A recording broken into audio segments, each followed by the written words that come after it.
Point of M पर shoot out करना, जबकि आपके अपने लोग भी हैं सर। बिल्कुल, एनएसजी के इतिहास में 12 सेकंड में ऑपरेशन कंप्लीट करा सर।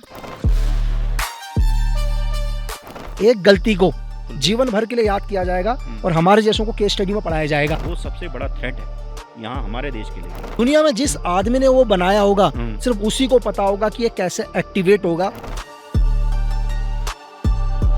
आप बगैर सहारे के बिल्डिंग टू बिल्डिंग जंप करते हैं उसमें।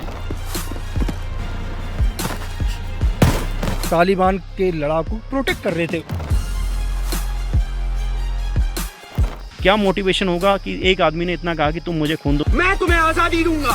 और मैं फॉरेन लैंड में कोई भी ऑपरेशन करता हूँ, वहाँ की गलती हिंदुस्तान कभी नहीं देखेगा। अगर एक भी हॉस्टेज मर गया वो फिर फेलियर। कि आपके देश के अंदर आ रहा है वो, आप ही के लोगों को हाईजैक कर रहा है सर। कोई भी हिलना मत, सब चुप रहो। तो कसाब उसको बोलता है यहाँ मत जाना, आगे सीढ़ी नहीं है। सक्सेस रेट क्यों कम होता है इस सिचुएशन में? एकमात्र दुनिया का क्लीन ऑपरेशन है। अब हिंदुस्तान की किसी भी फोर्स को कोई भी ऑपरेशन करने के लिए दो, ऑपरेशन करेगी सर वो। एक बार फिर लक्की बिस अनकट पॉडकास्ट। आज के पॉडकास्ट में हमारे एक ऐसे मेहमान जिन्होंने बॉर्डर सिक्योरिटी फोर्सेस में अपना पूरा जीवन दिया और इसके बाद एनएसजी में आके कि किस तरह से देश के अंदर अगर कोई मिलिटेंट हाईजैक करता है, हॉस्टेज को बंधक बनाता है, इस देश में कैसे बंधकों को छुड़ाया जाता है और एनएसजी के अंदर रहकर कैसे डिफरेंस कोशिश किए जाते हैं। और जब भी इस देश के अंदर या हमारी नेशनल सिक्योरिटी या देश को किसी भी सिचुएशंस पर खतरा लगे, उस खतरे को कैसे ख़त्म करना है, तो आज हमारे खास मेहमान सुनील डसीला सर बताएंगे। थैंक यू सर, आपका बहुत बहुत स्वागत है लक्की बिस अनकट पॉडकास्ट में। ठीक। तो समय ही नहीं खराब करेंगे सर, हम नेचर में बैठकर चीज़ें कर रहे हैं। तो मैं आपसे सबसे पहले कह रहा हूँ कि लोग क्या है सर, लोगों ने एनएसजी सुना है जी, लोगों ने बीएसएफ भी सुना है जी, मैं शुरुआत ही यही करता हूँ कि देश के अंदर सबसे इम्पोर्टेंट चीज़ जी, क्या होता है कि कभी भी आज के टाइम में क्या है, एक मिलिटेंट है, आतंकवादी है, जी, वो डायरेक्ट हमारे देश के फोर्सेस कहो, पैरामिलिट्री फोर्सेस कहो, आर्मड फोर्स हो, डायरेक्ट फाइट नहीं करता सर। जी, उसका एक ही मोटो होता है कि भाई मैं लोगों को क्या कर लूँ, बंधक बना लूँ जी, या किसी प्लेन को हाईजैक कर लूँ। जी। तो इस सिचुएशन में कितना मुश्किल है काम करना और कैसे काम किया जाता है सर? जी, सबसे पहले तो लकी जी आपका बहुत बहुत धन्यवाद कि आपने मुझे अपने इस शो में बुलाया, जिसके लिए मैं तहे दिल से आपका शुक्रगुजार हूँ। और सबसे पहले जय हिंद, भारत माता की जय।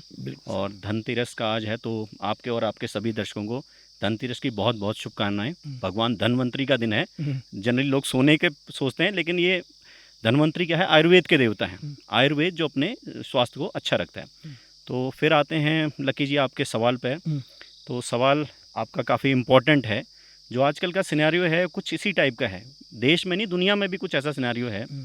मैं थोड़ा अपने बारे में कुछ बताना चाहूँगा कि मैंने 22 साल की सर्विस सिक्योरिटी फोर्सेस के साथ करी, जिसमें से 16 साल की सर्विस मैंने सीमा सुरक्षा बल में और 6 साल की सर्विस मैंने राष्ट्रीय सुरक्षा गार्ड जैसे प्रतिष्ठित बल में अपनी सेवाएं दी। और ये मेरा सौभाग्य है कि देश के लिए मुझे कुछ करने का मौका मिला। मैं ये कहूँगा कि देश ने आपको क्या दिया इसके बारे में ना सोचें, बल्कि आपने देश को क्या दिया वो आपने इस चीज़ पे ज़्यादा प्राथमिकता देनी चाहिए। अब आते हैं, जैसे ये जो आपने देखा कि कई सारे मैंने कोर्सेज़ वगैरह करे हैं, जो उसमें से एक सबसे इम्पॉर्टेंट कोर्स जो मुझे लगा और जो आज के सिनेरियो के हिसाब से बहुत इम्पॉर्टेंट है, एक मैंने एनएसजी में कोर्स करा था हॉस्टेज नेगोशिएशन का, और एक कोर्स करा था मैंने टोटल कॉन्टैक्ट कॉम्बैट सिस्टम का। ये दोनों ही सिचुएशन है इस तरह से हैं कि एक में हॉस्टेज रेस्क्यू का है और एक में हॉस्टेज नेगोशिएशन का है। दोनों ही अलग अलग चीज़ें। नेगोशिएशन तो आप हर रोज़ हर टेबल पर करते हैं, हम वाइफ के साथ रोज़ नेगोशिएशन करते हैं, लड़ाई झगड़ा होता है, तो उसके पहलू पे हम बाद में जाएंगे, पहले रेस्क्यू में जाते हैं। आपको जैसा कि आपको पता भी है, दुनिया में बहुत सारे ऐसे ऑपरेशन हुए हैं जिसमें हॉस्टेज बंदकों को छुड़ाया गया है, लेकिन उनका सक्सेस रेट बहुत कम है। लेकिन कुछ ऐसे चुनिंदा फोर्स हैं, जैसे हमारी राष्ट्रीय सुरक्षा गार्ड है, इजराइल की मोसाद है, जिन्होंने कुछ ऐसे ऑपरेशन करे हैं। एक कोलंबिया की भी है जो मतलब बहुत क्लीन ऑपरेशन है। जैसे एनएसजी ने 24 या 22 अप्रैल 1993 को IC-427 है, श्रीनगर से दिल्ली जा रही थी, उसको हाईजैक कर लिया उन्होंने। फिर शायद सम आउट उनको अमृतसर में कहीं उतारा गया। 141 बंधक थे उसमें, और 3 उसमें मिलिटेंट थे जिन्होंने हॉस्टेज टेकर थे, उन्होंने उनको बंधक बना रखा था। तो आपको जानकर हैरानी होगी, एनएसजी के इतिहास में एनएसजी ने वो एक सफल ऑपरेशन जो कंडक्ट करा और मात्र 12 सेकंड में ऑपरेशन कंप्लीट करा सर, और 141 बंदूकों को छुड़ाया और 2 हॉस्टेज टेकर मारे गए, एक को जिंदा पकड़ा सर 12 सेकंड के अंदर। 12 सेकंड के अंदर सर, 12 सेकंड के अंदर। आप खुद भी एनएसजी में रहे हैं, नहीं, नहीं, बिल्कुल, आपको एनएसजी के बारे में पता है, एक जीरो एरर फोर्स है। बिल्कुल। तो इसमें कोई शंका की बात ही नहीं होनी चाहिए कि हमारी फोर्स इस तरह की है, इतनी अच्छी फोर्स है, वहाँ का ट्रेनिंग स्ट्रक्चर इतना अच्छा है, तो हमें अपने सुरक्षा बलों पे इस चीज़ का प्राउड होना चाहिए और इसमें कोई शंका भी नहीं होनी चाहिए। वो ऑपरेशन उन्होंने 12 सेकंड के अंदर पकड़ लिया। ये आप नेट पे भी देख सकते हैं, मतलब बहुत ही उन्होंने, क्यों, ये एनएसजी का जो गहन प्रशिक्षण है, उनकी जो ट्रेनिंग है, जो उनकी सिखलाई है इंस्ट्रक्टर की, उसके बेस पे उन्होंने ये 12 सेकंड में कंप्लीट कर लिया। अब थोड़ा बहुत मैं इस ऑपरेशन की, या जो इस ऑपरेशन की ट्रेनिंग होती है उसके बारे में बताना चाहूँगा। बेसिकली क्या होता है सर, जैसे बंधकों ने ये पहले देखना है कहाँ बंधक बना रखा है, रूम पे बना रखा है, ट्रेन पे बना रखा है, प्लेन पे बना रखा है, या बस पे बना रखा है, या मेट्रो ट्रेन जैसे आजकल चलन है उसका। तो अब जैसे रूम का है सिस्टम, तो हमें जैसे पता लगा कि भाई रूम पे, सपोज़ ये रूम है, इस रूम के आगे कुछ हमारे 10-15 बंधक बना रखे हैं। तो अब जैसे हमारा जो हिट होती है, जिसको हाउस इंटरवेंशन टीम होती है, और वो उस एरिया की सबसे पहले क्या करते हैं, हम कुछ दूरी पर उनका एक आईसीपी पोस्ट बनाते हैं, इंटीग्रेटेड कमांड कंट्रोल पोस्ट होता है सर, उसको बनाया जाता है। फिर उसके बाद में हम 4 तरीके से उस एरिया की रेकी कह सकते हैं आप, जैसे एरियल से, क्लोज से, मिडल से, लॉन्ग से, ये हम रेकी करते हैं सर्विलेंस के थ्रू। जैसे ड्रोन के थ्रू भी कर सकते हैं सर्विलेंस, रडार के थ्रू भी, ठीक है, स्नैपर के थ्रू भी की, और मूवमेंट तो नहीं हो रही है। तो पहले तो उस एरिया को हमने कैप्चर करना होता है किसी भी तरीके से, और असल में अंदर क्या हो रहा है हमें कुछ नहीं पता है। आपने सिर्फ अभी तक एक आउटर कॉर्डन लगा रखा है। हाँ बिल्कुल, आउटर कॉर्डन लगा रखा है। हो सकता है, जैसे मैंने आपको पहले बताया, कि सक्सेस रेट बहुत कम होता है इनका। ऐसा क्यों सर? मतलब लोग कहेंगे कि बहुत सारे लोगों का क्वेश्चन होगा कि सक्सेस रेट क्यों कम होता है इस सिचुएशन में। ये सर मैं इसके आ रहा हूँ, क्योंकि मान लो हो सकता है उन मिलिटेंट ने पहले से ही 2 आदमियों को मार दिया हो। बिल्कुल। तो अगर मान लो आपने 15 लोगों को छुड़ाना है और 2 उसमें से मर गए, तो that is not a success sir. Success तो तब है कि आप जब उन सारे बंदकों को छुड़ा लाते हैं। कभी कभी ये केस बगैर गोली फायर करके भी होता है, नेगोशिएशन करके, बट रेस्क्यू में आते हैं जब कुछ ऐसे मिलिटेंट हैं बिल्कुल ही इस तरह के, उनका मानसिकता ये है कि वो छोड़ना ही नहीं चाहते हैं। तो उस सिचुएशन पे फोर्सेस के पास यही तरीका होता है कि उस कैसे न कैसे इस रेस्क्यू को कंप्लीट करा जाए।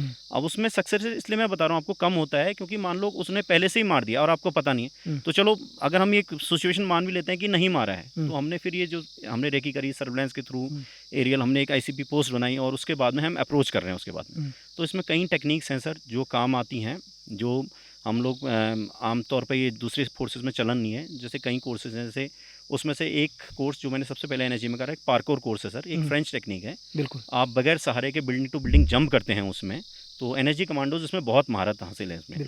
और भारत के अंदर पे सिर्फ एनएसजी में ही ये कोर्स चलता है। बहुत करीब करीब 8 से 9 हफ्ते का ये कोर्स है, और बहुत ही गहन प्रशिक्षण इसमें उस्तादों द्वारा दिया जाता है। तो हम जैसे जैसे अप्रोच करते हैं उस साइड को, आईसीपी पोस्ट बना के, फिर कैटरपिलर से या फ्रॉग, लीफ फ्रॉग से, जो भी हम टेक्निक जो हमें सिखा रखी है, उसके बाद अप्रोच करते हैं। अप्रोच करने के बाद में आप लगा लो सीधे रूम इंटरवेंशन है। तो सबसे पहले तो इन चीज़ों में हमें फर्स्ट रिस्पॉन्डर की एक बहुत अहम वैल्यू होती है, जिसने पहली बार देखा है कि भाई उसके साथ में क्या हुआ है, या कोई हमें बताए कि सर इसमें इतने मिलिटेंट थे, सुबह मैंने जाते हुए देखा था। तो फर्स्ट रिस्पॉन्डर की जो इन्फॉर्मेशन लेनी है वो बहुत इंपॉर्टेंट है सर। बिल्कुल, जिसने पहली बार मतलब उनके साथ कांटेक्ट में आया हो। हाँ, कांटेक्ट में आया हो या उसने देखा हो। ठीक है, तो फर्स्ट रिस्पॉन्डर हर केस में होता है, वो इसमें भी होता है। तो हमने उनकी पहले रिस्पॉन्डर की इन्फॉर्मेशन ले ली कि ताकि हम मेंटली और फिजिकली तैयार हो पाएँ, या हमें कितनी उसमें ट्रुप्स की आवश्यकता है, जो कितने हिट की आवश्यकता है। जनरली रूम इंटरवेंशन में तो 6 की हिट होती है, तो उसमें ही चल जाते हैं सर। जो आपके कमांडर्स होते हैं और बीडी वाले होते हैं, वीएफएनए होते हैं, मेडिकल की भी आपको खास ज़रूरत है उसके अंदर पे, स्नैपर की है ताकि कोई फालतू का मूवमेंट ना हो पाए, कई चीज़ें हैं उसके अंदर पे। अब सपोज़ हम रूम के अंदर पे इंटरवेंशन कर रहे हैं, छत से कर रहे हैं या किसी होल से कर रहे हैं, होल का कुछ सिचुएशन अलग है सर। उसके बाद में आप कॉर्नर टू कॉर्नर का कुछ अलग है। ठीक है, किस तरह से आप मिलिटेंट को, जब मान लो उसने एक ओपन हॉल में बैठा रखा है, तो सिचुएशन तो बहुत ही वो होगी सर, क्रिटिकल टाइप की होगी फोर्सेस के लिए। लेकिन उसमें क्या है कि आपकी चटकी और आपका जो पॉइंट ऑफ रिएक्शन है वो मायने रखता है, कि आपने मतलब एक जगह ये भी है कि आपने मतलब उनको कितनी देर इंगेज करके रखा है। सपोज़ करो कि इस बिल्डिंग से कोई बाहर नहीं निकल पाता, एक बिल्डिंग से, वो सबसे इम्पॉर्टेंट है। और कभी कभी ये होता है कि हो सकता है जैसे आपने बोला कि क्या पता उन्होंने पहले से ही मार रखा हो, तो उसके लिए हमारे पास में सिचुएशन बहुत डिफरेंट हो जाती है। तो उसके लिए उनके सक्सेस रेट को हमने अगर थोड़ा आगे बढ़ाना है तो हमने जो अपनी सीखी हुई सिखलाई है सर, वो हमने उसमें इंट्रोड्यूस करनी है।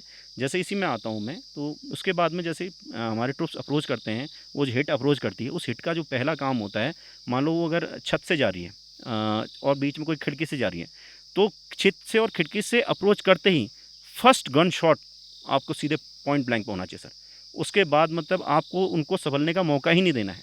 आपकी चटकी और आपकी तंदुरुस्ती यही आपके उसमें सफलता का सबब है, क्योंकि हॉस्टेज अगर एक भी हॉस्टेज मर गया तो आपका सक्सेस नहीं है सर, वो फिर फेलियर है। क्योंकि मैंने जैसे आपको बताया कि जो एनएसजी ने इतने एक 12 सेकंड के अंदर, हाँ 12 सेकंड की, क्योंकि उन्होंने जो प्लेन का सिस्टम है सर, वो टेल की ओर से ज़्यादा होता है। क्योंकि टेल, क्योंकि मिलिटेंट को, हॉस्टेज टेकर को टेल देखनी है, पीछे की साइड देखनी है, उसने अपना दरवाज़ा खोलना ही पड़ेगा सर। बगैर दरवाज़ा खोले वो नहीं कर सकता, उसको दरवाज़ा खोलना ही पड़ेगा। तो वही हमारे लिए पॉइंट ऑफ एडवांटेज होता है उसमें, क्योंकि आगे क्या हो रहा है वो देख सकता है, आगे पूरी नज़र है, लेकिन पीछे क्या हो रहा है, पीछे टेल की ओर पे वो ध्यान दे ही नहीं सकता, उसके लिए उसको दरवाज़ा खोलना ही पड़ता है। तो वही ये जो छोटे छोटे पॉइंट्स होते हैं, यही सर पिक करती है हमारी फोर्सेज, स्पेशली एनएसजी पिक करती है, जिसकी बदौलत वो दुनिया का, एकमात्र दुनिया का क्लीन ऑपरेशन है। ऐसे ऑपरेशन आपको शायद मोसाद ने एक आध कराया, लेकिन कुछ उनके उसमें भी कैजुअलिटी हुई है सर। अगर आप थंडरबोल्ट की बात करो तो उसमें भी थंडरबोल्ट करें, किसी में भी करें सर, आप खुद इसमें अच्छी तरह से आप भलीभांति परिचित हैं, बट उसमें उनको सक्सेस, क्योंकि एक भी आदमी, एक जान भी जाती है सर, उसकी कीमत है वो, ठीक है। जैसे 26/11 अपना जो कंधार हाईजैक था सर, आप देखिए, भले हम ले आए अपने जो जितने भी बंधक थे ले आए, लेकिन उसमें कईयों की डेथ हो गई, हमें 3 मिलिटेंट भी छोड़ने पड़े सर। तो that is not a success एक हिसाब से, बट उस टाइम की सिचुएशन ऐसी सर, डिमांड कुछ ऐसी थी। एनएसजी कंधार में जाकर भी प्लेन में ही बैठी रह गई, उनको वहाँ पर, क्योंकि जो तालिबान ट्रूप्स थे, आपने भी देखा होगा, बिल्कुल वो पेट्रोलिंग कर रहे थे उस जहाज़ की पेट्रोलिंग, हाँ। और उन्होंने ये मोटो ये दुनिया को दिखा रखा था कि अंदर बंधकों को, हिंदुस्तानी बंधकों को जो पाकिस्तानी मिलिटेंट है कुछ ना कर सकें, इसलिए हम वो कर रहे हैं। बट लेकिन हकीकत ये थी कि वो उनको प्रोटेक्ट कर रहे थे, ताकि जो एनएसजी ऑपरेशन ना कर सकें। ये लोग बहुत कम लोगों को पता होगा सर, कि लोगों को लगा कि यार नहीं, कि गंधार में प्लेन हाईजैक किया उन्होंने, जो भी आईएसआई ने जो इस ऑपरेशन को करवाया था, ठीक है, और तालिबान के लड़ाकू प्रोटेक्ट कर रहे थे सर। बिल्कुल सही बात है आपकी, वो उनको 100% प्रोटेक्ट कर रहे थे, इसमें कोई दो राय नहीं। वो प्रोटेक्शन जोन में थे, तभी उनको इतनी डिमांड है, इतने दिन ये सब चीज़ें, नेगोशिएशन सिस्टम था, इतना चला। क्योंकि उस टाइम पे देखिए, जब इतनी देर जो उनके पायलट थे बहुत बुद्धिमान थे, उन्होंने कहीं देर तक कि इसमें फ्यूल ख़त्म हो गया करके उन्होंने अमृतसर में प्लेन रोके रखा। लेकिन क्या हुआ कि एनएसजी को तब तक ऑर्डर ही नहीं मिल पाया कि वो वहाँ जाके कुछ ऑपरेशन कर पाए, और जब तक एनएसजी तैयार हुई तब तक उन्होंने फिर से टेक ऑफ कर लिया था। और कंधार में भी एनएसजी गई, उसी पहली बार एनएसजी ने विदेशी धरती पर कदम रखा, लेकिन वो प्लेन के अंदर ही बैठे रह गए, क्योंकि ऐसा मौका ही ऑर्डर नहीं मिला। मुझे पूरा विश्वास है, या पूरा विश्वास था, अगर उस टाइम पे भी ऐसा मौका मिलता तो हमारे सुरक्षा बल पक्का उन मिलिटेंटों को मार भी गिराते और बंधकों को सकुशल वापस भी लाते। लेकिन एनी हाउ, वो कहानी उस टाइम की सिचुएशन है, उस टाइम पे हम किसी को ब्लेम भी नहीं दे सकते। शायद उस टाइम के क्योंकि सिचुएशन ऐसी रही होगी, या ऐसा कुछ प्रेडिक्शन गवर्नमेंट का होगा, क्योंकि बंधकों को छुड़ाना बहुत ज़रूरी था। लेकिन इसी के साथ मैं ये कहना चाहूँगा, उस टाइम पर गवर्नमेंट पर प्रेशर भी बहुत था, कि जैसे बार बार जो उनके रिलेटिव थे वो पीएमओ ऑफिस में जा रहे थे, होम में मीटिंग हो रही थी, तो मीडिया का प्रेशर बहुत था। तो एक चीज़ ये भी है सर, कि जैसे मैं इसमें थोड़ा सा ऐड ऑन करना चाहूँगा, कि उस टाइम पे हम ये नहीं कहूँगा कि किसी जो अपने हॉस्टेज जो बंधक थे उन्होंने भी देश के लिए कुछ शहादत देनी चाहिए, ऐसा मैं नहीं कहूँगा। बट लेकिन मैं ये मानता हूँ सर, जो मेरा अपना परसेप्शन है, इस देश के हर नागरिक को सेना में एक ना एक बार मौका मिलना चाहिए। उसको पता होना चाहिए कि सेना सैनिक की क्या ड्यूटी है, ठीक है। बलिदान देने का कर्तव्य सिर्फ सैनिक का नहीं है, आपका नहीं है, मेरा नहीं है, हर एक नागरिक का है देश का। वो 173 लोग छूटे जरूर थे, लेकिन 3 मिलिटेंट छूटे, उन्होंने कितनी तबाही मचाई। आज भी जिंदा है सर, आज भी जिंदा है, आपको पता है सर इस चीज़ का। तो अब जैसे अमेरिकन पॉलिसी, अमेरिकन क्या कहती है, अमेरिका फर्स्ट कहती है, उनका सिस्टम है इजराइल सेम बोलता है। हाँ, अमेरिकन प्रेसिडेंट भी गिरफ्तार हो जाए तब भी नेगोशिएशन नहीं करेंगे, ठीक है। मैं चलो उस सिचुएशन में नहीं जाना चाहता हूँ, मैं तो सिर्फ इतना ही देश और जनता से ये कहना चाहता हूँ कि हर नागरिक को ये कर्तव्य है कि वो अपने देश के लिए हर समय तैयार रहे। ये सैनिक का कर्तव्य नहीं है कि हर समय शहादत दे वो, ठीक है, ये हर नागरिक का भी कर्तव्य है। आप सुभाष चंद्र बोस की बात लीजिए सर, कि क्या उनका मोटिवेशन लेवल होगा कि आज हम फौज में नौकरी कर रहे हैं, आप कर रहे हैं, हम इसलिए नौकरी कर रहे हैं कि फ़ौज हमें कई तरह की सहूलियतें दे रही है, हमारे लिए बहुत अच्छा केयर टेक कर रही है। लेकिन सुभाष चंद्र बोस की आप देखिए सर, किस तरह का उनका मोटिवेशन लेवल होता होगा आज़ाद हिंद फौज में, जब सबको पता है हमने मरना है, हमारे पास में और कोई चारा, लेकिन हमने लड़ना है, लेकिन क्या मोटिवेशन होगा कि एक आदमी ने इतना कहा कि तुम मुझे खून दो मैं तुम्हें आज़ादी दूंगा, और सब उसके साथ चल पड़े, जबकि ना कोई उनके पास में क्लोथिंग है, ना प्रोविजन है, ना कोई रसद है, ना कोई सैलरी है, लेकिन क्या मोटिवेशन। लेकिन उन लोगों को भी सलूट है सर, क्या मोटिवेशन लेवल होता होगा उन लोगों का, जिन्होंने मतलब इतनी देश के लिए मतलब सलाम है ऐसे लोगों को भी। तो मैं ये जो चीज़ें हैं ये हर देशवासी से मैं कहना चाहूँगा कि इस पर थोड़ा सा एक गहन विचार करना चाहिए। नहीं, बिल्कुल। तो सुनील जी, एक्चुअली क्या हम इसी टॉपिक को आज तक कभी टच ही नहीं किया। रीज़न क्या है, देखो हम लोग जंगल में CI ऑप्स में बहुत ऑपरेशंस करते हैं जी, हम लोगों ने वॉर भी देखा जी, हमने 62, 65, 71, 99 वॉर देखा। सिचुएशन चेंज है वॉर के अंदर या CI ऑप्स के अंदर भी सिचुएशन चेंज है, लेकिन जब भी हॉस्टेज का सिचुएशन आ जाता है, सपोज कि एक घर के अंदर हमें पता है कि हमारे 10 लोग अंदर हैं लेकिन 4 मिलिटेंट भी हैं जी, इस सिचुएशन में क्या है, सबसे एक इम्पोर्टेंट चीज सर जी, आप एंटर तो 2 ही जगह से करोगे ना सर, या तो आप विंडो से करोगे या आप दरवाजे से करोगे। तीसरी चीज ऐसा तो है नहीं कि आप ऊपर एक ब्लास्ट करोगे और छेद करके नीचे चले जाओगे, वहां तो अपनी भी कैजुअलिटी हो जाएगी, है ना। तो आपके पास जब 2 ही रास्ते हैं, लेकिन इन 2 उस टाइम क्या है कि जो मिलिटेंट बैठे होंगे उनका गन का पॉइंट ऑफ एम दरवाजे की भी ओर होगा सर, दूसरे की खिड़की की ओर होगा। अगर आप मेरी बात में उनकी पलकें नहीं झपक रही होंगी, क्योंकि उनको पता है कि कभी भी एनर्जी अंदर आ जाएगी किसी भी पल। इस सिचुएशन में कितना मुश्किल है उस दरवाजे से एंट्री करना, उस खिड़की से एंट्री करना, और एंट्री करते ही जो आपकी हिट एंट्री करेगी, एंट्री करने के बाद बिल्कुल पॉइंट ऑफ एम पर शूट आउट करना, जबकि आपके अपने लोग भी हैं सर। बिल्कुल, ये कहने को इजी लग रहा है। ये क्योंकि क्या होता है कि सर जो रियल वर्ल्ड होता है ना वो रियल वर्ल्ड से बहुत डिफरेंट होता है। बिल्कुल, आप आपने थोड़ा पूछ दिया तो मैं थोड़ा इसको और आगे ले जाना चाहूँगा। इस सिचुएशन में क्या होता है सर, जब आप भी इसके माहिर हैं, स्नैपर की बहुत ही इंपॉर्टेंट वैल्यू होती है। बिल्कुल, बहुत ज़्यादा इंपॉर्टेंट वैल्यू होती है, क्योंकि उसका पेशेंस और उसकी जवाबदेही, वो जवाबदेही इतनी वो होती है, सशक्त होती है कि मान लो आपने जैसे बोला एक खिड़की का रास्ता है, एक दरवाजे का रास्ता है, 2 ही रास्ते हैं, उसके अलावा तो कोई रास्ता है नहीं। बिल्कुल, अब मान लो किसी ने पार्कोर की टेक्निक करके एंटर भी कर दिया, लेकिन जाएगा तो 2 ही रास्ते से ना सर। हाँ, एंटर कर दिया, खिड़की से एंटर करा, समझ लो, तो खिड़की से एंटर करा तो ये समझ लीजिए कि तब तक मिलिटेंट तो एक्टिव हो गया, तो उसका पहला शॉट और साथ में स्नैपर का पहला शॉट, ये बहुत इंपॉर्टेंट है। स्नैपर का पहला शॉट और जो ड्रोन से हम उसका सर्विलेंस कर रहे हैं, ये क्योंकि सर अब आजकल की लड़ाई जो है ना, ये मोर ऑफ द टेक्नोलॉजी के ऊपर पे। जैसे अभी ऑपरेशन सिंदूर हुआ, आपने देखा, तो जो भी लड़ाई लड़ी गई ये आसमान में लड़ी गई। एयर डिफेंस सिस्टम, जिस भी कंट्री की टेक्नोलॉजी सबसे ज़्यादा इंपॉर्टेंट है, सबसे ज़्यादा अच्छी है, वही कंट्री आज के इन वारों में जीतेगी। और सेम सिचुएशन इसमें भी आती है। आपकी टेक्निक किस किस्म की है, आपके सर्विलेंस सिस्टम किस किस्म के हैं। अब मान लो पार्कोर भी एक टेक्निक ही है, टेक्निकल टेक्निक है वो, ठीक है। अब मतलब बंदे ने एंटर करा, लेकिन चैलेंजिंग बहुत है उस टाइम पे, क्योंकि मान लो सपोज करो वो उस बंदे को गोली ना लगे, किसी हॉस्टेज को लग जाए, बिल्कुल, तो वो तो बहुत ही वो एम्बैरेसिंग सिचुएशन हो जाएगी हमारे लिए। तो यहीं पर ही एनर्जी की जो सिखलाई है सर, जो ये मैंने बताया आपको, कैटरपिलर की, लीफ रॉक की, कोई भी ऐसी टेक्निक है, पार्कोर टेक्निक है, जो ये टेक्निक है, और उसके बाद में इस टेक्निक के द्वारा उसने बिल्कुल फर्स्ट जो मतलब अपना पॉइंट ऑफ रिएक्शन था वो 0.001 सेकंड का है। और जैसे खुद आप एक अच्छे स्नैपर रह चुके हैं, आपको खुद इस चीज़ के बारे में पता है कि उस टाइम पे ये 2 चीज़ों का रोल बहुत ही इंपॉर्टेंट होता है। और इसी के बेस पर, हालांकि सक्सेस रेट, फिर कहूँगा सर मैं, सक्सेस रेट कम है, लेकिन फिर भी ये चांस लेती है हमारी फोर्सेज और इसमें सक्सेस होती हैं। ये मतलब क्लीन ऑपरेशन कम है, चांस कम है, बट लेकिन फिर भी सक्सेस रेट होता है। और जो हमारी भारतीय एनएसजी ने करके दिखाया है, इसको कम चांस है, लेकिन आप इसमें आप देखें सर, जैसे आपने CI रोल की बात करी या नक्सलिज्म की बात करी, वहाँ सिचुएशन थोड़ी अलग है। मतलब दोनों ओर से फायरिंग चलती है, कभी दोनों साइड कैजुअलिटी होती है, लेकिन उसमें सिविल पब्लिक इन्वॉल्व नहीं है, कम है इन्वॉल्व। मतलब मान ली जाए कि अगर जैसे नक्सल बेल्ट में जो ऑपरेशन होता है, तो उसमें जैसे CRPF की कोबरा है जो ऑपरेशन करती है,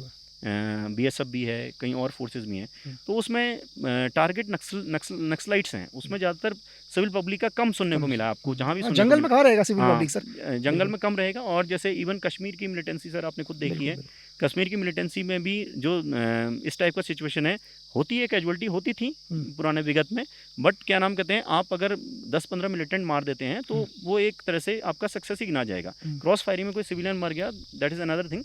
बट जो हॉस्टेज ये टेकिंग सिचुएशन है, जो हॉस्टाइल सिचुएशन है ये बहुत डिफरेंट है सर। ये मतलब दुनिया में बहुत कम फोर्सेस हैं जो इस तरह की सिचुएशन को गो थ्रू होती हैं और उनको सक्सेस रेट में कन्वर्ट कर पाती हैं। हमें बहुत प्राउड है कि एनएसजी को, आपको बहुत प्राउड होगा एनएसजी पे कि ये चीज़ें हम करते हैं और बहुत अच्छी तरह से हमने करी हुई हैं। सर देखो एक्चुअली क्या होता है जसला जी, एक चीज़ और कहना चाहूँगा, जब भी मैं ऑपरेशन फॉरेन लैंड में करता हूँ जी, फॉरेन लैंड में मेरी 10 गलतियां भी माफ़ी हैं सर। हाँ क्योंकि देखो सपोज करो मैं एलओसी क्रॉस करके जा रहा हूँ या मैं कैसे भी कहते हैं दूसरे तरीके से एंटर कर रहा हूँ किसी भी फॉरेन लैंड के अंदर जी, और मैं फॉरेन लैंड में कोई भी ऑपरेशन करता हूँ, वहाँ की गलती हिंदुस्तान कभी नहीं देखेगा, नहीं देखेगा, क्योंकि लक्की बीच जो करके आया है वो फॉरेन लैंड में करके आ गया। हाँ। मैं क्या अच्छा करके आया हूँ क्या बुरा करके आया हूँ सिर्फ मैं ही जानता हूँ। हाँ जी, बिल्कुल। लेकिन नेशनल सिक्योरिटी गार्ड, देश की अलाइड फोर्स, बिल्कुल, जहाँ पर जब भी आप किसी ऑपरेशन के लिए निकल रहे हैं, सपोज करो कि सेम दोबारा सिचुएशन में आ जाते हैं, कुछ एक मिलिटेंटों ने क्या कर दिया, एक बस को हाईजैक कर लिया जी, कर लिया सर। एक बस खड़ी है किसी जगह पर,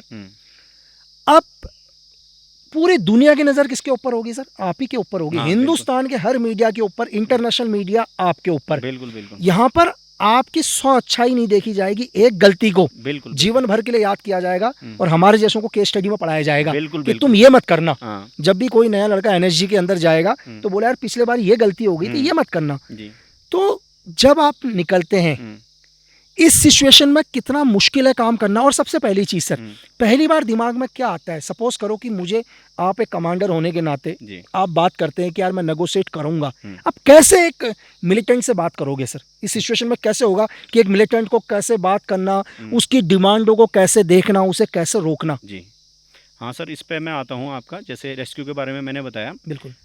अब आते हैं हॉस्टेज नेगोशिएशन पे। जैसे बस टाइप की जैसे सिचुएशन है सर, बिल्कुल बहुत ही ऑकवर्ड सिचुएशन है। सक्सेस रोड मैं फिर कहूँगा माइनस में चला गया समझ लो, बिल्कुल क्योंकि वो सिचुएशन ऐसी है, हो सकता है उन्होंने पहले से ही किसी आदमी को मार रखा हो वहाँ पर, जो हॉस्टेज को मार रखा हो।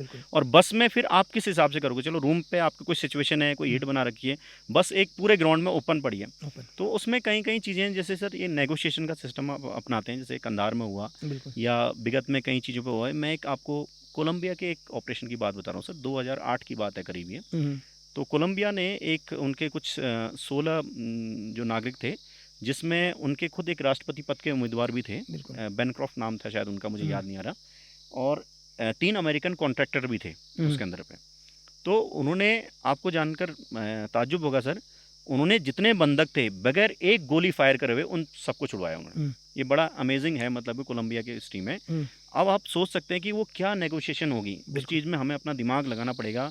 ये केस स्टडी में भी बताते जरूर हैं, लेकिन आपको अपने हिसाब से सोचना पड़ेगा। वहाँ तो आप अपने हिसाब से सोचोगे ना सर। देखो, एक मैंने आपको बस का सिचुएशन दिया। बिल्कुल, अब मैं उसी पर आ रहा हूँ। जैसे नेगोशिएशन में उसकी जो टेक्निक में जो आप जानना चाह रहे हैं, मैं उसके बारे में बताना चाह रहा हूँ कि पंजाब पुलिस के एक बहुत ही मशहूर डीजीपी थे, एचपीएस ढिल्लन साहब, जो इस ढिल्लन साहब के बारे में बताना चाहूँगा। 80 से ऊपर नेगोशिएशन केसेस में इन्वॉल्व थे वो। तो मैंने जब उनके साथ काम करा, ये कोर्स करा, तो मैं उनकी टेक्निक को देखता था कि क्या बात कर रहे हैं वो उसमें। तो उन्होंने एक बार बोला था कि जब भी ऐसी सिचुएशन होती है, हम 1 to 1 हो रहे हैं हॉस्टेज टेकर से, तो never say no, never say no और नेवर से यस। कि उनकी जो डिमांडें हो रही हैं वो कुछ बहुत नाजायज़ भी होती हैं, बहुत नाजायज़ होती हैं, आपको पता है सर। ठीक है, तो जैसे ही कंधार में ही था, वो बहुत सारी ले के लीस्ट बार्गेनिंग पर, जस्टली बार्गेनिंग है, नेगोशिएशन मतलब बार्गेनिंग है। तो अब क्या है उसमें, है never say no, never say yes. आपने दोनों सिचुएशन है, अगले का माइंड सेट पढ़ना है आपने, ठीक है, उसको इंगेज रखना है इस तरह से, ताकि मतलब कैसे ना कैसे अपनी बातों से, मतलब किसी भी तरह से। अब मान लो सपोज छोटी सी बात है कि हमने पूछा आपकी डिमांडें क्या है, ठीक है, उन्होंने मुंह फाड़ दिया डिमांडों में, तो भाई इतना डिमांड है, ये है, मतलब 300 करोड़ रुपए दो, 3 मिलिटेंट भी छोड़ो, ये भी करो, प्लेन भी दो, ये भी करो। तो सपोज प्लेन मांग लिया आपसे, प्लेन मांग गया, ये लकी जी प्लेन चाहिए हमें, तो ठीक है, तो आपको भी पता है सर प्लेन लाने में तो थोड़ा टाइम लगेगा ना, आपको पता है। तब तक मेरी रिक्वेस्ट है, आप बच्चे और औरतों को छोड़ दें तो कैसा रहेगा? नहीं, वो तो नहीं छोड़े जाएंगे, प्लेन आए पहले, फिर आपको फिर अपने पेशेंस को फिर कान मुड़ा। आपको पता है भाई प्लेन मेरे हाथ में तो है नहीं, प्लेन तो आएगा कम से कम, क्या नाम है, सपोज अगर दिल्ली में हाईजैक हो रहा है तो कम से गुड़गांव से आएगा प्लेन, या मतलब हिंडन एयरपोर्ट से कहीं से आएगा प्लेन, तो 1 घंटा तो लगेगा, आपको पता है। तो मेरी आपसे रिक्वेस्ट है कि आप मतलब औरतों बच्चों को छोड़ें, या तो ये दवाई और रसद का सामान अंदर पहुंचा दें, ठीक है, वो हमें एक एज भी मिलता है ऑपरेशन करने का। हो सकता है वो दवाई रसद को कोई चेक करे, रिटर्न चेक करें, उसमें कुछ ऐसा हम डाल दें कुछ ऐसा मतलब पार्टिकल डाल दें कि वो सूंघते ही उसको बेहोश हो जाए, बिल्कुल। तो उसमें भी थोड़ा हम चांस ले सकते हैं। हालांकि वो भी रिस्क है सर, इसका क्योंकि अकेला तो है नहीं, अकेला है और नहीं, भी है। ठीक है, मान लो उसने टच करा, वो बेहोश हो गया, अगले ने तो फिर जो हमारा बंदा जा रहा है हम्म, वो उस पर कुछ उसने कार्रवाई कर दी। लेकिन फिर भी ऐसे ऐसे विन लॉस सिचुएशन में हमें थोड़ा थोड़ा लेना पड़ता है। हम उस पर ये सिस्टम क्या है, बार्गेनिंग का है सर, हम्म, कि बार्गेनिंग, ठीक है सर आप औरतें बच्चे छोड़ दें, छोड़ दिया उसने औरतें बच्चे, जैसे कंधार केस में भी छोड़े थे उन्होंने, इनिशियली छोड़े थे, छोड़ दें, फिर हम इस पे आगे जाते हैं। अब आपको पता है सर, आप 3 करोड़ रुपए मांग रहे हैं, 3 करोड़ रुपए तो बैंक से उठाने पड़ेगा, बैंक यहाँ से है 10 किलोमीटर दूर, इसमें टाइम लगता है। तो एक सिचुएशन ये भी है सर, इन चीज़ों की बार्गेनिंग नेगोशिएट करते करते एक जगह हमारी टेक्निकल टीम को भी काम टाइम कर रही है, कंटिन्यू दोनों हमें टाइम लेना है। हाँ, कंटिन्यू उनको टाइम भी मिल रहा है, टाइम भी मिल रहा है। तो ये दोनों सिचुएशन है, दोनों सिचुएशन फिर मैं कहूँगा दोनों सिचुएशन रिस्क बेस है, लेकिन हमने ये चांस लेना ही पड़ेगा, क्योंकि एट द एंड वो आपकी बात सुन ही नहीं रहा है, उसको बस मरना है और मारना है।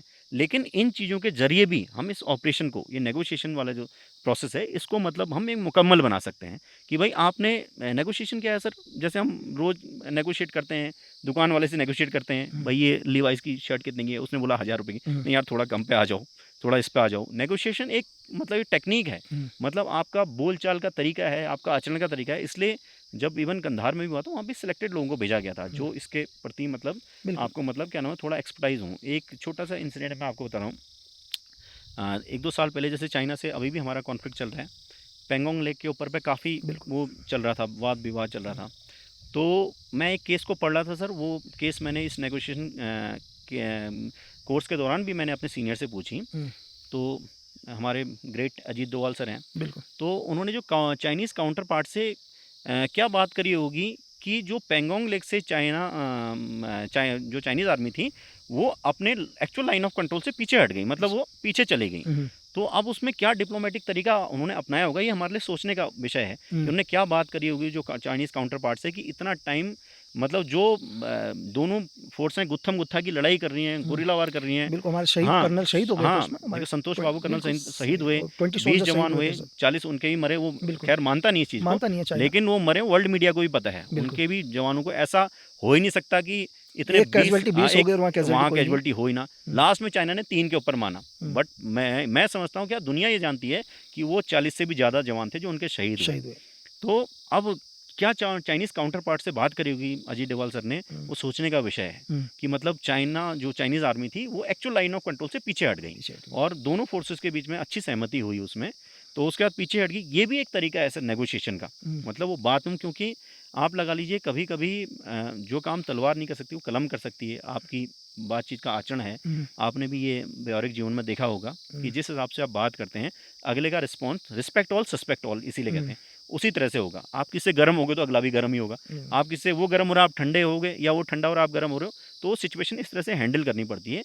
मैं फिर से कहूँगा हॉस्टेज रेस्क्यू से ज़्यादा हॉस्टेज नेगोशिएशन चैलेंजिंग है सर, चैलेंजिंग, बहुत ज़्यादा चैलेंजिंग है कि आपने, क्योंकि वो चैलेंजिंग भी है, दूसरा उसका थोड़ा सक्सेस रेट भी है सर। क्यों? क्योंकि आप जितनी देर उसको एंगेज रख रहे हो उतनी देर में आपकी टेक्निकल टीम को मौका मिल रहा है, टेक्निकल टीम को मौका मिल रहा है, उनसे कुछ ऐसे ऑकवर्ड भी नहीं करने हैं कि मतलब मान लो मैंने आपसे पूछा आप लोग कितने मिलिटेंट हो, तो ऐसे वर्ड्स भी नहीं बोल रहे हैं, वो तो अपने आप को मिलिटेंट नहीं, वो तो जिहादी समझते हैं, वो तो नहीं, वो तो फ्रीडम फाइटर समझते हैं, तो इस तरह के वर्ड्स भी यूज़ नहीं करने हैं जो हमें बेसिक ट्रेनिंग वगैरह इनमें बताया जाता है। तो ऐसी ऐसी सिचुएशन है और ऐसे ऐसे जो गुरु मंत्र हैं उनके जरिए ही इन चीज़ों को लाया जाता है और सक्सेस रेट इसमें ज़्यादा है हमारा, क्योंकि इसमें क्या है, सक्सेस रेट सर आपका तभी गिना जाएगा जब आप पूरे बंधकों को छुड़ा लेते हैं। सक्सेस रेट उसमें नहीं है कि आपके 2-4 मारे गए और अपने 10 को छुड़ा लिया। तो इसलिए मैं फिर भी कहूँ negotiation is better process than rescue, मतलब उस संबंध में भी है। और दूसरा क्या नाम कहते हैं, आप हो सकता है कोई अगर लोकल आउटफिट है तो आपकी बातों से सहमत होकर सरेंडर भी कर दें, वो भी उसमें पॉसिबिलिटी है। हाँ बिल्कुल ही जिहादी मानसिकता को तो अलग बात है जो मरने मारने पर तुला है, बट फिर भी दोनों सिचुएशन में से hostage negotiation is the best option, क्योंकि हमने पहले बंदूकों को छुड़ाना है, हर जान की कीमत है सर।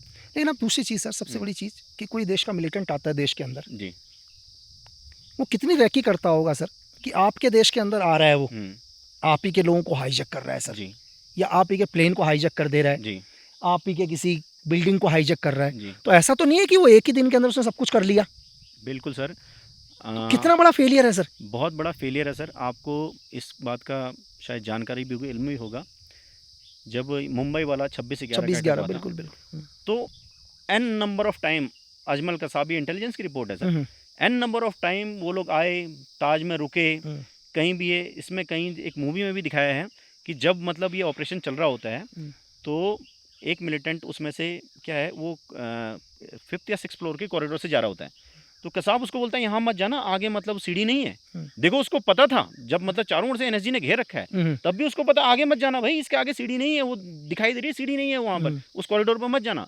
तो लगा लीजिए हर एक एक रूम की रैकिंग, ये इंटेलिजेंस फेलियर। देखिए सर, अपने सुरक्षा बलों पे हमें इस चीज़ में ज़्यादा शक नहीं करना चाहिए, हालांकि हो सकता है थोड़ा बहुत, लेकिन जो लोकलाइट पब्लिक जो मदद मिल रही है वो सबसे बड़ा थ्रेट है यहाँ हमारे देश के लिए भी। ये जो लोकलाइट जो मदद मिल रही है उनकी, इसी के बेस पे तो ये सारी चीज़ें हो रही हैं। आप एक कंधार का हाईजैक होता है, वो आज से प्लान थोड़ा ना करे थे, वो कई दिनों से प्लान कर रहे थे। लकीली उनको उस दिन त्रिभुवन हवाई अड्डे पे मौका मिल जाता है, वो उसके अंदर वेपन रख लेते हैं, ठीक है। उन्हें बता दें कि जो स्कैनर मशीन है, कंप्यूटर वो ख़राब हो रखा है, वो चेक नहीं हो पाया, जबकि वो लोग मिले हुए थे, सब मिले, हाँ, एक्सप्लोजिव था उसके अंदर, एक्सप्लोजिव आगे था, सर। सब कुछ था। क्योंकि ये चीज़ें हैं बगैर लोकल स्टाफ के या लोकल अथॉरिटीज़ के ये चीज़ पॉसिबल ही नहीं है। जब एक बाहर का मिलिटेंट आ रहा है यहाँ पर, उसकी बातचीत में, उसकी बोली भाषा में थोड़ा थोड़ा फ़र्क आएगा, आपको कुछ ना कुछ शक्का उसमें मटेरियल आपको पक्का देगा।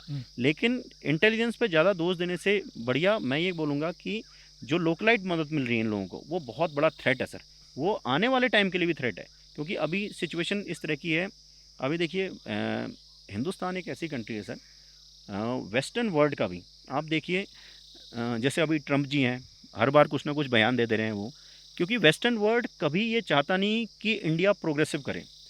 अभी 4थे नंबर की अर्थव्यवस्था है, हल्के हल्के तीसरे की बनेगी, दूसरे और फर्स्ट के लिए फिर चैलेंजिंग बनेगी। आप लगा लीजिए हिंदुस्तान ऐसा मुल्क है, आज से 1000 साल पहले भी विदेशियों का जो टारगेट होता था हिंदुस्तानी होता था। 1000 साल पहले 9वीं 10वीं सदी में भी ये कहानियाँ कहीं सौदागरों के हाथों पे पहुंचती थी, उनके हाथों से पहुंचती थी कि एक ऐसा देश है जो सोने की चिड़िया है। लोग ख्वाबों में सोचते थे यार कैसा देश होगा वो, जहाँ सोना है, जहाँ हर किस्म की फसल होती हैं, जहाँ 5-6 नदियाँ बहती हैं एक साइड को, जैसे पंजाब में 7 नदियाँ बहती थी, तो हर फसल होती है। वो कहानियाँ सुनते थे इसकी, और फिर विचार करते थे कि कैसे उस देश में पहुँचा जाए, कैसे उस देश में पहुँचा जाए, उसको लूटा जाए। ये हर किसी, भले वो अरब से आए इन्वेडर हों, या पुर्तगालीज़ हों, या अंग्रेज हों, या डच हों, इनका सबका टारगेट हिंदुस्तान था। ये भले आज के वामपंथी माने ना माने, या कुछ ऐसे बुद्धिजीवी जो अपने आप को बहुत ज़्यादा इंटेलेक्चुअल कहते हैं। इंटेलेक्चुअल वो नहीं है सर जो देश को गाली देते हैं, इंटेलेक्चुअल वो हैं जिन्होंने मार्स पे मिशन पहुंचाया, जिन्होंने पृथ्वी से, जिन्होंने आकाश से गंगा उतारी, मेरी नज़र में वो इंटेलेक्चुअल हैं। तो 1000 साल पहले भी हिंदुस्तानी टारगेट था सर इनको, ये सभ्यता टारगेट थी, ये हिंदुज़म टारगेट था। ये हम कहने की बात है कि हम ये टारगेट नहीं था, वो टारगेट नहीं था। किसने बोला कि भाई यहाँ की जगह सोना मंदिरों का टारगेट था? नहीं सर, सोना आप एक बार लूटोगे, 2 बार लूटोगे, लेकिन बार बार आप आ रहे हो, आप उसी मंदिर को नष्ट कर रहे हो। सोना इज़ नॉट एम। 18 बारी आप लूट, हाँ, सोना कोई एम नहीं था।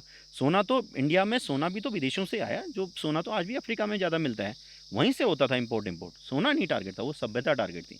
It's a war of civilization. ये कोई माने या ना माने, ये सिविलाइजेशन का वॉर है सर, आज भी है और 1000 साल आगे भी चलेगा। तो इसमें हिंदुस्तान को संभलने की ज़रूरत है, ठीक है। क्योंकि वेस्टर्न वर्ल्ड का एक ही चीज़ में इंटरेस्ट है, या जो भी बाहर के वर्ल्ड हैं, कि ये सभ्यता को कैसे ख़त्म करा जाए, हमारी शिक्षा पद्धति को ख़त्म करा, कई चीज़ें हैं। आप लगा लीजिए, मैं एक छोटी चीज़ बता रहा हूँ सर, कि जब अंग्रेज इस देश में आए तो उन्होंने ये बोला कि भाई नॉर्थ और साउथ के बीच में तो कोई कनेक्शन ही नहीं था। कनेक्शन नहीं था, क्यों? क्योंकि इनके बीच में कोई लैंग्वेज नहीं थी। क्यों? क्योंकि वो सिचुएशन इसलिए भी उन्होंने ट्रू करा दी, क्योंकि आप साउथ इंडियन में, नॉर्थ इंडियन में आपसे इंग्लिश में बात कर रहा हूँ, क्योंकि आप हिंदी नहीं जानते हो। हिंदी नहीं जानते। क्या अगर ये बात सच है तो आज से 1000 साल पहले शंकराचार्य कैसे केदारनाथ चले गए, कैसे कश्मीर चले गए? जब अगर लैंग्वेज ही नहीं थी हम दोनों के बीच में, तो कैसे हम दोनों के बीच में इतना परस्पर संबंध हुआ? कैसे चोल राजाओं की शादी उत्तर भारत में होती थी, उत्तर भारत की राजाओं की जो राजकुमारी थी उनकी दक्षिण भारत में होती थी? अगर संबंध नहीं है तो कैसे होती थी? इस चीज़ को समझने की ज़रूरत है सर। देश को इस चीज़ को, हमारे जनमानस को इस चीज़ को समझने की ज़रूरत है कि हिंदुस्तान पहले, भारत पहले, और हम कैसे इस कंट्री को स्ट्रॉन्ग बना सकें, इस चीज़ पर बहुत गहन विचार करने की ज़रूरत है। ये आज के जो युवा हैं इनको सीखने की ज़रूरत है। हमसे ना सीखें, अपने वेद पुराणों से सीखें, आपसे सीखें, किसी और से सीखें, लेकिन सीखने की ज़रूरत है इस चीज़ को। नहीं बिल्कुल सर। और चीज़ें आज हमने बिल्कुल हॉस्टेज, मतलब कि अभी तक किसी ने, मैंने बहुत सारे वीडियोस देखे, किसी ने इस चीज़ पर बात ही नहीं करी सर। हॉस्टेज हमेशा CI की बात चलती है, ऑपरेशंस की बात चलती है, तो मुझे लगा कि यार क्या कहते हैं, Sunil ji is the best option जो हमारे को इस हॉस्टेस के बारे में बता सकते हैं। और मैंने आपके ड्रेस में दिखाऊंगा भी, क्योंकि मेरा तो अनकट पॉडकास्ट है सर, कोई भी चीज़ एडिट नहीं होता, कट नहीं होता, लेकिन प्रोमो में मैं आपका ड्रेस के बेस्ट दिखाऊंगा। अगर मैं हर कोर्स के बारे में बात करूंगा तो शायद मेरा महीने भर भी खत्म हो जाएंगे सर, तो मैं हर कोर्स के बारे में बात नहीं कर पाऊंगा। तो अब अभी ना टाइम कितना हो रहा है, अभी कितना हुआ हमारे को टाइम स्टार्ट कर, कितना हो गया है ना? अभी है बिल्कुल, अभी हम और कर सकते हैं 15-1 मिनट, क्योंकि हमारे पॉडकास्ट में कोई सर, लेकिन जब भी आप इस सिचुएशन में, हम दोबारा हॉस्टेल सिचुएशन में आ जाते हैं सर, जब आप निकलते हैं सबसे ज़्यादा प्रेशर किस चीज़ का होता है सर? जब आप अपने NSG कैंपस से बाहर निकले, गेट से आउट होती, पहला प्रेशर किसका है सर? हाँ सर, इसमें पहला प्रेशर सबसे ज़्यादा उन बंदों की जान का प्रेशर है सर हमारे ऊपर पे, क्योंकि जो इंस्ट्रक्शन भी इसी से मिली रहती है कि भाई आपने क्लीन करना है, ऑपरेशन को क्लीन का ही मिला रहता है। और मतलब ऐसी सिचुएशन पे क्या है, आपको हर एक जान की कीमत है सर। देखो, जान चलेगी तो कुछ नहीं है, मतलब हो सकता है उस हॉस्टेज जो जितने बंधक बना रखे हैं उसमें हो सकता है कोई अपने परिवार का इकलौता लड़का हो, इकलौता मतलब क्या नाम कहते हैं, समझ गया, एक ही हाँ आदमी है सर, एक ही आदमी है सर, कमाने वाला एक आदमी है। सपोज करो किसी के 2 बच्चे हैं और बाप अकेला अंदर है, तो बहुत प्रेशर, वो सिचुएशन भी काफ़ी जहन में आती है। लेकिन कहीं कहीं बार पे फिर इंस्ट्रक्टर की ट्रेनिंग, कई चीज़ें याद आती हैं अपने, मतलब थोड़ा जो हम सक्सेस पीछे की रेट है उसको याद करते हैं कि हाँ भाई उस टाइम पे ऐसा सक्सेस हुआ था। हम उस टाइम पे जो हमारे सीनियर्स भी, वो पॉजिटिविटी की ओर ज़्यादा ध्यान देते हैं कि भाई उसको भूल जाओ, तुम पॉजिटिविटी की ओर ध्यान दो। वो बार बार इस चीज़ के ऊपर इन्फ्लुएंस करते हैं। और उसके बाद भी सर प्रेशर है। जैसे मैं उसके बाद की सिचुएशन आ रहा हूँ, जैसे मान लो हमने छुड़ा भी लिया बंदों को, उसके बाद भी हमने उनको एक तरह से उनको सबटाइज रखना है कि मतलब हो सकता है किसी पर आईडी ना बांधती हो, हाँ मतलब क्या नाम है, हम ले तो आए हैं, लेकिन किसी पर आईडी तो नहीं मारती। तो आईडी मतलब लोग समझेंगे, आईडी इम्प्रोवाइज एक्सप्लोजिव डिवाइस। हाँ जी, मतलब हो सकता है कि यार जिन हॉस्टाइल्स को लेके आए हैं, हो सकता है किसी के पास कुछ सामान भी हो, किसी की बॉडी में एक्सप्लोजिव ही ना लगा दिया हो, पता चले कि अभी तो यहाँ सिर्फ 15 लोग टारगेट थे, अभी थोड़ी देर के बाद जाएंगे तो हजारों मीडिया होगी वहाँ पर, मीडिया आएगी दुनिया, और पता चले वहाँ धमाका हो गया। तो वो बहुत वो है। तो उस सिचुएशन पे ही पहले से जो मतलब हम ICP बनाई होती है सर, और जो ये लाइन कवर कंसीलमेंट होता है, इस एरिया के बीचों में वो क्लियर भी कराना होता है। जैसे हॉस्टेज को लाए, उनको पहले किसी जनरल पब्लिक से नहीं मिलने दिया जाएगा, या किसी से भी नहीं, उनको V शेप, बॉक्स शेप बना के उनकी रेकी करके, और उसके बाद भी जब ले आते हैं उनको ला के भी कुछ दिन उसको ऑब्जर्वेशन में रखना पड़ता है सर। नहीं तो ये चीज़ें ऐसी होती हैं, सपोज जैसे अपने विंग कमांडर अभिनंदन थे, जब उनको पाकिस्तान से लाया गया, कई दिनों तक उनको ऑब्जर्वेशन में रखा गया सर, आपको पता है, क्योंकि वो डिमांड है सिचुएशन की। हाँ, क्योंकि सक्सेस आपने एक ये नहीं कि आपने किसी को छुड़ा लिया, उसके कॉन्सिक्वेंसेस और उसके बाद की क्या क्या चीज़ें हैं, मतलब जैसे विंग कमांडर अभिनंदन रहे तो क्या मनोस्थिति थी, वो उस चीज़ को भी हमारे लिए जानना बहुत ज़रूरी है कि किस सिचुएशन पर उनको डील करा गया, क्या क्या चीज़ करी गई। हालांकि ये ऐसे प्लेटफॉर्म पर बताना ठीक नहीं, बिल्कुल हाँ, लेकिन मतलब as a security reason, but मतलब जो हमारे सिक्योरिटी फोर्स हैं उसको रीड कर सकते हैं वो, ताकि वो चीज़ बहुत इंपॉर्टेंट होती है कि आप बचा तो लाए, क्लीन ऑपरेशन तो कर लिया। मान लो आपने 10 बंदकों को छुड़ा लिया, जो 10 बंदक थे, अब मान लो एक में उन्होंने कोई मतलब क्या नाम कहते हैं छोटी आईडी या कुछ भी उन्होंने डाल रखा है, उसकी जेब में डाल दिया, उसी को नहीं पता है, उसको ही नहीं पता है। सपोज करो मतलब यार ठीक है भाई तू ऐसा करिए, रुमाल पकड़ ले, रुमाल उसमें कुछ एक्सप्लोजिव हो, इवन मतलब सर लेटर, पोस्ट कार्ड में, लेटर्स में, ऐसे ऐसे छोटे छोटे भी होते हैं। क्योंकि आईडी फील्ड की एक बहुत बड़ी कहावत है सर, आईडी फील्ड के बारे में जो आईडी लगती है, जैसे नेक्स्ट स्लाइड में आपने CI करी है, आईडी मतलब एक मिलिटेंट, एक नक्सली ने आईडी लगा दी, तो आईडी में बड़ी कहावत है कि आईडी के बारे में 2 ही लोग जानते हैं, एक लगाने वाला, एक भगवान, तीसरा कोई नहीं जानता, क्योंकि स्विच पता ही नहीं है ना उसने कौन सा लगा रखा है। अब जैसे फिल्मों में दिखाते हैं, जैसे हमारी फिल्मों में दिखाते हैं लाल तार काटो या सफेद, वो ऐसी कोई सिचुएशन नहीं होती सर, क्योंकि आपका रियल शो है, तो रियली मैं बात बता रहा हूँ, क्योंकि जो मैंने 2 बॉम्ब डिस्पोजल कोर्स करे थे, तो ऐसी कोई सिचुएशन नहीं होती और लाल तार काटने वाली हरी तार काटने, क्योंकि क्या मैकेनिज्म है सर आपको पता ही नहीं लग पाएगा। सर मैं तो सिर्फ इतना ही कहूँगा कि दुनिया में जितने जनसंख्या अगर 700 करोड़ लोग हैं, तो 700 करोड़ तरह के, बिल्कुल, हाँ बिल्कुल सही कह रहे हैं आप, मतलब कि दुनिया में जिस आदमी ने वो बनाया होगा सिर्फ उसी को पता होगा कि ये कैसे एक्टिवेट होगा, बाकी धरती में कोई दूसरा बता ही नहीं सकता। और उसमें भी सिचुएशन है, जैसे बॉम्ब सूट है, आप लगा लीजिए बॉम्ब सूट कितना है, 10 किलो, कुछ 3-4 मीटर की रेंज है, फेंक देगा सर प्रेशर। अब जैसे पुलवामा में 400 किलो RDX का, तो क्या करेगा, वो कैशपर को फेंक देगा सर। हाँ, तो वही है। तो उसमें भी मतलब ये सिचुएशन क्या है कि ये सिचुएशन हमको पॉइंट ऑफ पॉइंट टाइम पे कुछ ना कुछ सिखाती है। तो क्योंकि हमारा सबसे मेन मकसद है कि जान माल तो चलो ठीक है, जान की रक्षा करना। अगर मतलब सपोज यहाँ आईडी पड़ी है, लेकिन हम वहाँ से पब्लिक को रेस्क्यू कर लेते हैं, तो बाकी बिल्डिंग तो दोबारा बन जाएगी सर, बिल्डिंग है, गाड़ी है, दोबारा आ सकती है, लेकिन जान चलेगी तो वो तो दोबारा नहीं आएगी।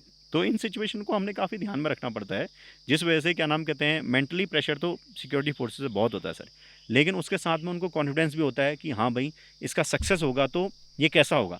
तो हमारी सिक्योरिटी फोर्सेस, इवन मैं अपनी पर्सनली बात में उसके सक्सेस रेट को ज़्यादा देखता हूँ कि सक्सेस अगर ये होगा तो फिर कैसा होगा। तो वही जो कॉन्फिडेंस है वो हमें आगे ले जाता था। तो माइंड सेटअप को थोड़ा सा अपने मतलब इष्ट देव को, ईश्वर को याद करते हुए, कुछ सीनियर की अच्छी सलाह लेते हुए, कुछ उनकी कुछ मोटिवेशन चीज़ों को देखते हुए, ठीक है, आपके साथ भी होगा सर, मोटिवेशन सबसे बड़ी चीज़ है, ठीक है, मन के हारे हारे और मन के जीते जीत। तो इसी चीज़ के साथ में हम लोग आगे बढ़ते हैं तो सक्सेस फिर मिली जाती है ऊपर से। नहीं बिल्कुल सर, बिल्कुल हमने बहुत आपने टाइम दिया, तो मैं धीरे धीरे लास्ट पर आऊँगा। जी आजकल लोग बोलते हैं सर कि यार हम तो बॉम्बे के रहने वाले हैं, हमारे को पहाड़ सूट नहीं करते, जी या कोई पहाड़ का बोल देता है यार कि मैं पहाड़ का रहने वाला हूँ, गर्मी मुझे सूट नहीं होती। मैं ये इसलिए कह रहा हूँ सर, आपने बीएसएफ में बहुत सेवाएं दी हैं। जी बीएसएफ कभी 48 डिग्री टेम्परेचर पर, 50 डिग्री टेम्परेचर पर रहता है सर। जी जी मतलब वो ऐसा सिचुएशन में बोलता हूँ कि दिन में आप पानी में चावल डाल के रख दो तो चावल बन जाएगा। बिल्कुल बिल्कुल। फिर वही जवान या वही फोर्स हम्म, हाई एल्टी में जाती है -, डिग्री टेम्परेचर पर। जी तो सर कैसे एक आदमी 50 डिग्री पर काम करता है, फिर कैसे वही आदमी -, डिग्री पर काम करता है सर? जी लकी जी, बहुत ही अच्छा प्रश्न है हम्म। और सबसे अंत में पूछा आपने, बिल्कुल लेकिन सर। फिर भी बहुत बढ़िया प्रश्न है। ऐसा प्रश्न किसी ने पूछा ही नहीं आज सर तक। सही, मैं लोग कहते हैं ना सर, हाँ। अगर मैं बोलूंगा यार मैं पहाड़ का रहने वाला हूँ, मुझे भाई गर्मी सूट नहीं होगी। एक लड़का कहेगा गर्मी वाला, नहीं नहीं पहाड़ नहीं, पहाड़ मुझे सूट ही नहीं होगी भाई। अरे तुम पहाड़ में क्या जा रहे हो? पहाड़ में यार तुम जहाँ जा रहे होंगे वहाँ टेम्परेचर दो, मैं मानता हूँ चलो तुम शिमला नैनीताल भी आ गए तो यार 2-3 का तो टेम्परेचर होगा। हाँ हाँ बिल्कुल है ना? बिल्कुल बिल्कुल तो सर। सिचुएशन है, एक लड़का 50 डिग्री के टेम्परेचर से आ रहा है, बिल्कुल हाँ जैसलमेर के 50 डिग्री टेम्परेचर से -15 डिग्री टेम्परेचर पर 20 डिग्री टेम्परेचर पर जा रहा है। वो भी तो इंसान तंगधार है सर। में है, हाइल्टी में है, तो ये कैसे सर? त्रेगांव में। ये सर ये क्या है, जो बेसिक ट्रेनिंग होती है सर, जो 44 वीक की, 48 वीक की, वो ट्रेनिंग जो है किसी भी सिक्योरिटी फोर्सेस की, मैं किसी फोर्स को कमतर या ज़्यादा नहीं आंकना चाहूँगा। आपके शो में कई लोगों ने बताया भी है, भले वो पैरा सबसे, उन्होंने इस चीज़ को खुद एडमायर कराया कि जो फोर्स ही है सर। हाँ फोर्स है। मैं तो ये कहूंगा सर कि आप हिंदुस्तान की किसी भी फोर्स को कोई भी ऑपरेशन करने के लिए दो, ऑपरेशन करेगी सर। बिल्कुल सर, और मैं उसी पे आ रहा हूँ सर, क्योंकि एनएसजी में आने के बाद मुझे बहुत एहसास हुआ और बहुत मैं इस बात को फ़ख्र मानता हूँ।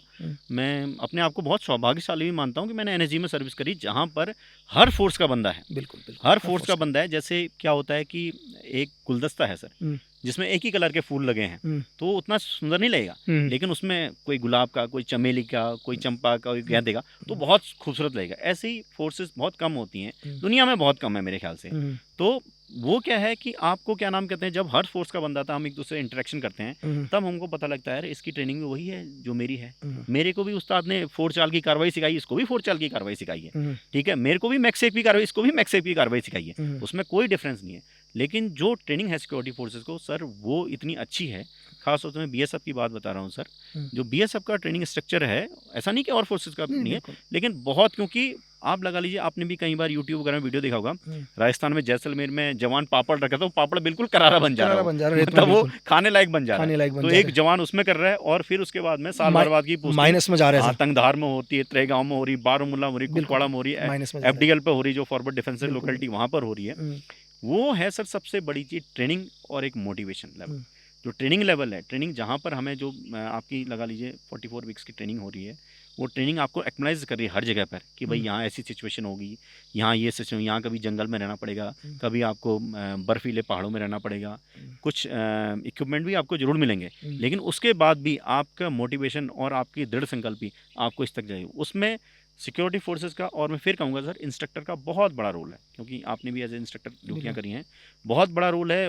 मोटिवेशन आपका मतलब क्या नाम है, जितना अच्छा मोटिवेशन होगा, मोटिवेशन के बीच बदौलत ही ये दुनिया जीती जा सकती है, मोटिवेशन के बदौलत ही ये दुनिया हारी जा। जितना अच्छा मोटिवेशन लेवल होगा, जितनी अच्छी सिखलाई होगी, क्योंकि ट्रेनिंग में हमारा जितना ज़्यादा पसीना बहेगा सर, युद्ध के मैदान में उतना कम खून बहेगा हमारा। तो इसलिए ये चीज़ सारी ट्रेनिंग पे डिपेंड करती है कि आज जवान नक्सल में भी ड्यूटी कर रहा है, जैसलमेर में भी ड्यूटी कर रहा है, हाइल्टी में भी ड्यूटी कर रहा है, वो उसकी ट्रेनिंग पे मैटर करता है। जितनी अच्छी ट्रेनिंग होगी, उसकी बदौलत ही वो इन चीज़ों को सफलता से पूरा कर सकता है। बहुत बढ़िया। लास्ट में एक सवाल के साथ ख़त्म करूँगा सर जी। एक सिचुएशन देते हैं सर, मैं एक आम आदमी की बात नहीं करूँगा, आपने एनएसजी के लिए, एनएसजी में अपनी सेवाएं दी, इंडिया की बेस्ट फोर्स या बीएसएफ की, आप एक कमांडर हैं और आप को बोलते हैं कि डिसीजन पावर आपके पास है। जी आप जो डिसीजन लोगे वो सर्वप्रिय होगा। जी एक ऐसी सिचुएशन की इस देश में 500 लोगों बंधक लोगों को जी या तो उनकी जान दी जाए, हम्म, कुर्बान कर दी जाए, हम्म, या दोबारा मौलाना मसूद अजहर और हाफिज सईद जैसे हम्म, मिलिटेंट को हम्म। पाकिस्तान भेजा जाए। आप किस चीज़ में, अगर आपके पास वो सिचुएशन आ जाए तो आप किस चीज़ पर अपना डिसीजन दोगे? देखो सर सर, मैं इसमें बिल्कुल डिप्लोमेटिक नहीं होऊंगा। नहीं, मैं, मैंने हाँ, एक सोल्जर से हाँ वही पूछा है है, सर। मैं आपने एक या सोल्जर तो से, हाँ हाँ, बिल्कुल, या सोल्जर तो से सवाल हाँ, पूछा है। बिल्कुल। मैंने बीच में भी अभी बताया था आपके पॉडकास्ट मैंने में। सिर्फ हाँ, बिल्कुल आपसे एक हाँ, सवाल मैं पूछा। इसमें बिल्कुल बेबाकी से बोलना चाहूँगा हाँ, कि मसूद अजहर को ना छोड़ा जाए। भले इस 140 करोड़ के देश में जहाँ हजारों हजारों हमारे सैनिकों ने शहादत दी है, क्या मतलब 500 लोग क्या इस देश के लिए एक क्षण भर के लिए नहीं सोच सकते कि हर एक नागरिक का कर्तव्य है सर देश के लिए? ठीक है, लेकिन मसूद अजहर को छोड़ने से आप लगा लीजिए कितने लोग उसके बाद में मारे गए, कितने क्या क्या चीज़ इस देश को झेलनी पड़ी, कितने हमारे बहादुर सैनिक जिन्होंने उसको पकड़ने में अपनी जान दी सर।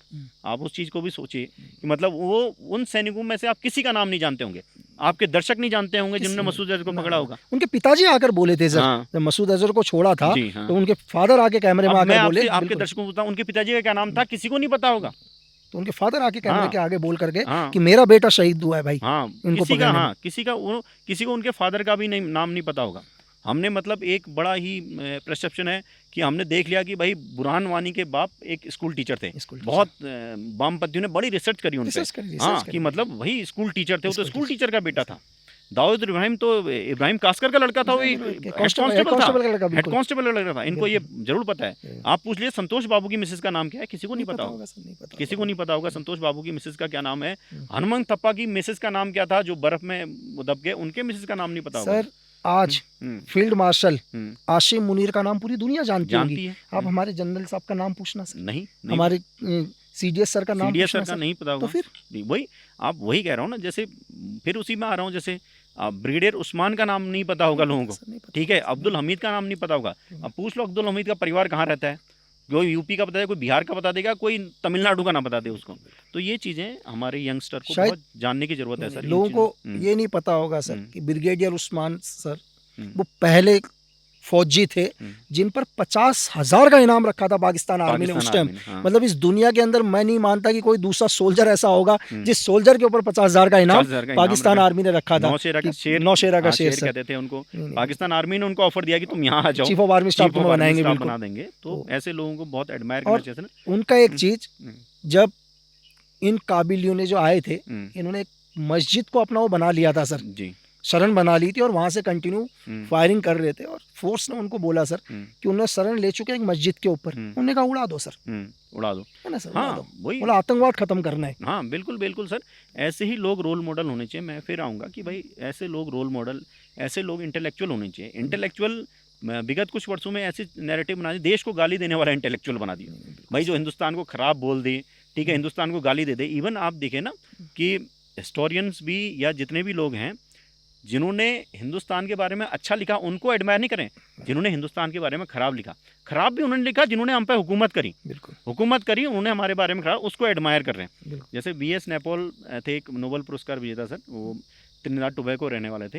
तो उन्होंने एक बुक लिखी, India is a wounded civilization, कि भारत मात्र एक ऐसा देश है जो अपने लिखे इतिहास को नहीं, विदेशी के लिखे इतिहास को प्रामाणिक मानता है। उसमें भी उनके इतिहास को प्रामाणिक मानता है जिन्होंने हम पे हुकूमत करी और जिन्होंने हमारे बारे में उल्टा सीधा, जैसे हुनैन सांग है, इफ्तिस है, कई ने बहुत अच्छी अच्छी चीज़ें लिखी मतलब हिंदुस्तान के बारे में, जब वो आए यहाँ पर कि मतलब ये ऐसा देश है, यहाँ ढूंढने से कहीं भिखारी नहीं मिलता, सिचुएशन ऐसी है, एजुकेशन सिस्टम ऐसा है, मतलब लेडीज़ का इतना सम्मान है, कई चीज़ें उन्होंने लिखी। लेकिन उसको कितने लोग जानते हैं? लेकिन ख़राब वालों को क्यों, ये थोड़ा इस देश का हल्के हल्के मैं ये समझ रहा हूँ, लेकिन ये सिचुएशन और ये जो जनरेशन है सर, ये बहुत समझदार है और उस चीज़ को पढ़ भी रही है, एडमायर भी कर रही है, क्या हमारे कल्चर थे, क्या हमारे ट्रेडिशन थे।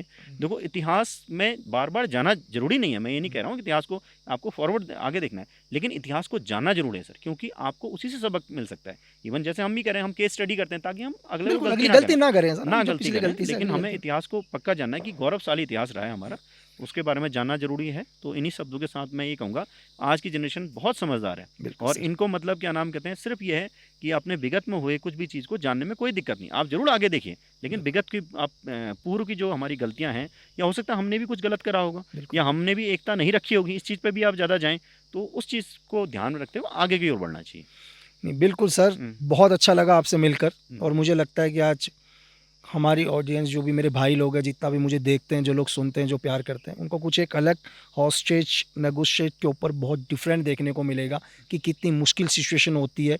और एक ऐसी सिचुएशन जहाँ पर सक्सेस रेट माइनस में होता है, फिर भी ऑपरेशंस किया जाता है, चाहे आपको उसके बदले बड़े बड़े मेडल्स ना मिलें और जीवन भर आपकी बुराई करी जाए, फिर भी ऑपरेशन किया जाता है, सिर्फ इसलिए ताकि हमारे लोग सेफ रहें, हमारा देश सेफ रहे। और थैंक यू सर, ये पॉडकास्ट बिल्कुल आपको वैसा ही दिखाई देगा जैसा लिया है। इसमें कोई कट नहीं होगा, कोई एडिट नहीं होगा, क्योंकि मैं आपसे हमेशा कहता हूँ कि आप एडिट करके दुनिया की सच्चाई को कभी छुपा नहीं सकते। Thank you sir. Thank you very much. और आपका बहुत बहुत धन्यवाद Thank you. कि आपने मुझे मौका दिया। अरे क्योंकि एक आम आदमी का पॉडकास्ट कहूँगा मैं अरे इसको, नहीं, बट अरे सर, लेकिन बहुत अच्छा लगा आपसे बात करके। और मैं चाहूँगा कि मैं आपके दर्शक भी इस पॉडकास्ट बिल्कुल को बिल्कुल एंजॉय सर, करें। बिल्कुल सर। और बहुत बहुत धन्यवाद। जय हिंद। जय हिंद सर, जय हिंद।